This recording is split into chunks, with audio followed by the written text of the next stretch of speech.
Muy buen día. En esta oportunidad hablaremos de los factores de riesgo y de protección en la adolescencia. Empezaremos con la siguiente frase. No prometas cuando estés feliz. No respondas cuando estés enojado. No decidas cuando estés triste. Es posible que por la euforia, cuando estamos felices, podemos prometer muchas cosas que luego no vamos a saber responder o cumplirlas. Cuando estamos enojados, no pensamos con claridad y solemos decir lo primero que se nos llega a la cabeza y podemos lastimar o hacer cosas o comportarnos de una manera peligrosa para nosotros mismos. No decidas cuando estás triste. La tristeza en el individuo hace que tenga una visión de túnel, cree que solo hay un horizonte, que solamente tiene un panorama y no ve un panorama completo o una visión más amplia de las situaciones. ¿Qué es un factor de riesgo? Se entiende como todas esas condiciones físicas, psicológicas, sociales que pueden incrementar significativamente la posibilidad de que una persona incurra en una conducta de riesgo o conducta peligrosa para su integridad personal o psíquica. Los factores de riesgo se condicionan por circunstancias que pueden afectarnos a nuestro desarrollo integral, a la calidad de la vida del individuo. También está condicionada por necesidades que el individuo trata de satisfacer. Y a veces esas necesidades que precisa satisfacer hace que acepte ofrecimientos poco favorables como ser el de drogas, alcohol, tabaco y otras conductas que pueden ser peligrosas para la persona o esencialmente el individuo adolescente. ¿Qué tipos de factores podemos identificar? Hay factores de riesgo individual, familiar y social. A continuación vamos a ir desarrollando cada uno de ellos. Factor de riesgo.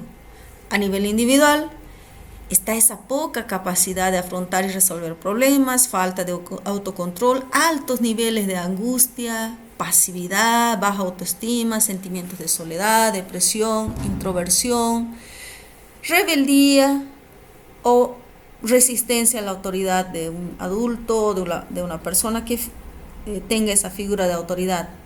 Pobre percepción del riesgo, curiosidad, sentimientos de invulnerabilidad, de no tener un proyecto de vida, poca tolerancia a la frustración, no cuenta con un buen desarrollo de habilidades sociales.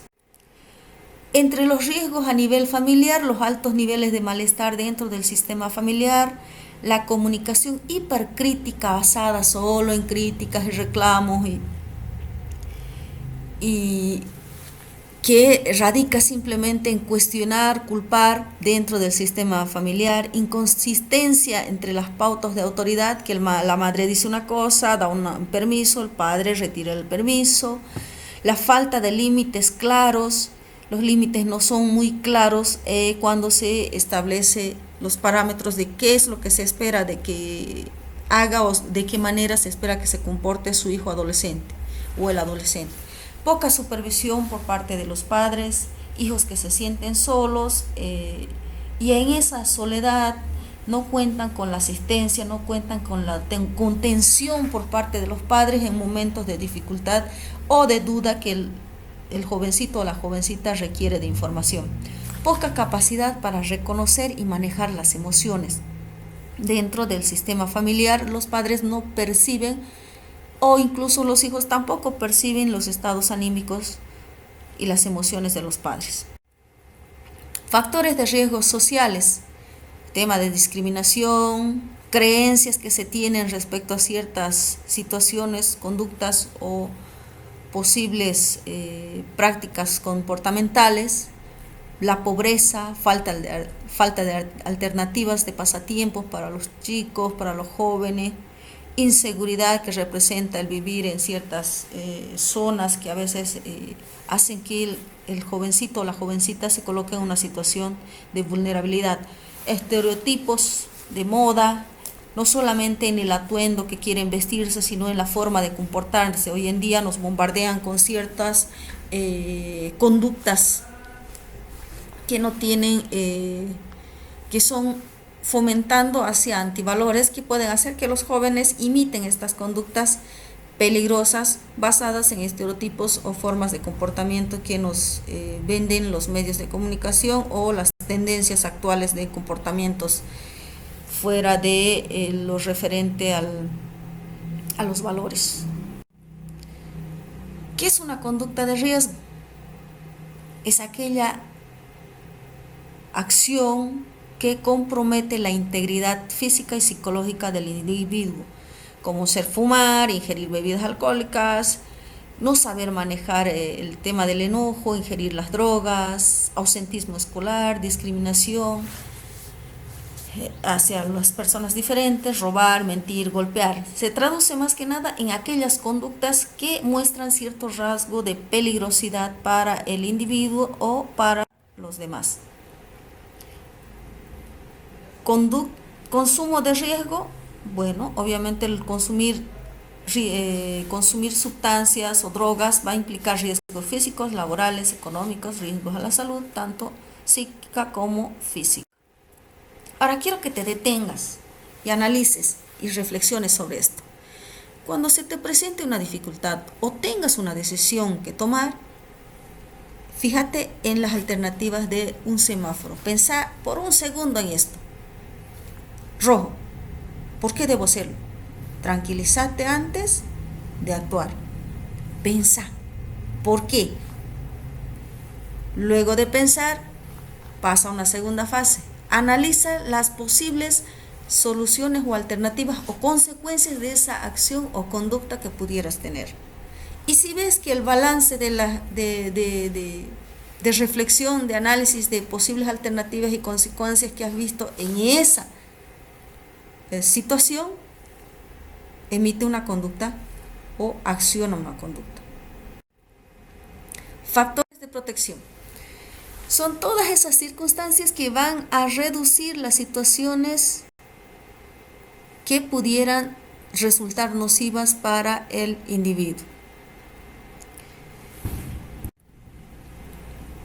Ahora vemos algunas conductas preventivas que promueven los factores protectores. Si una persona tiene conductas que disminuyen la posibilidad de riesgo a que se involucre en situaciones peligrosas o que comprometan su integridad, se va a traducir en estas tres condiciones. La persona, por un lado, tiene la capacidad de resiliencia, de hacer frente a las adversidades y no va a tomar cualquier decisión peligrosa para su bienestar o integridad. Es una persona responsable. Estas personas responsables ya tienen normas y hábitos que les permiten tomar decisiones y afrontar las consecuencias de dichas decisiones.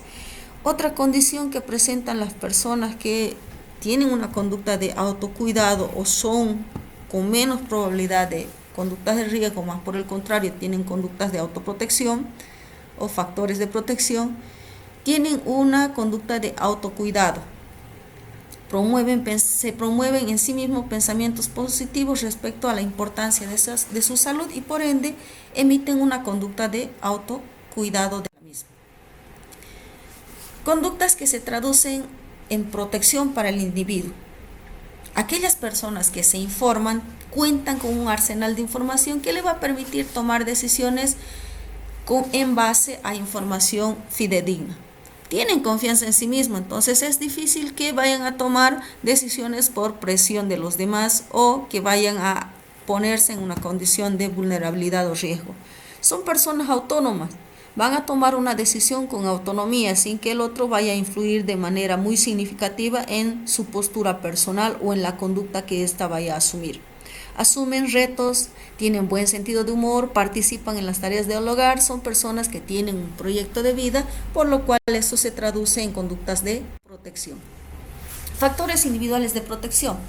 Las capacidades intelectuales del individuo, las capacidades de autocrítica que tiene el individuo, la persona, capacidad de tomar esas decisiones con autonomía, autoconcepto, autocuidado, autocontrol, buenas relaciones interpersonales que le van a abrir un horizonte más saludable de interacción con los demás, habilidades para enfrentar y resolver los conflictos. Capacidad de expresar sus sentimientos, no se lo calla, sino que expresa lo que siente de una manera adecuada. Resiste la presión social de grupos, de pares, entiende la importancia del grupo, pero no deja que el grupo superdite sus decisiones. Tiene un sólido sistema de valores, una buena habilidad para comunicarse de una manera asertiva, buen uso de su tiempo libre. Factores familiares de protección. Buen ambiente familiar, hay una calidez familiar, hay una familia unida, padres responsables, padres que estimulan a sus hijos, una familia donde hay un buen humor y un buen manejo del estrés, hacen cosas y actividades juntos como familia, hay una buena comunicación dentro del sistema familiar. La familia sabe establecer los límites dentro de las normas establecidas en la familia. Son padres o madres que no abusan de sustancias. Padres que supervisan las actividades de sus hijos y no les dejan solos, les hacen esa contención, ese apoyo constante a sus hijos. Factores de protección sociales. Buenas relaciones con los grupos o pares positivos. Buenas relaciones entre padres y maestros. No hay presencia de droga en los barrios. Implementan políticas preventivas oportunas en caso de ver que algo se esté suscitando dentro de su zona o barrio. Crean espacios saludables para uso del buen tiempo libre para sus hijos. Termino con esta frase. No intentes ser diferente, simplemente intenta ser bueno. Ser buena persona ya es suficientemente diferente. Espero que esta información te sirva. A nombre de la Intraí te doy gracias y por favor, si puedes difundir esta información entre tus amigos, compañeros, te ruego que lo hagas. Gracias, cuídate.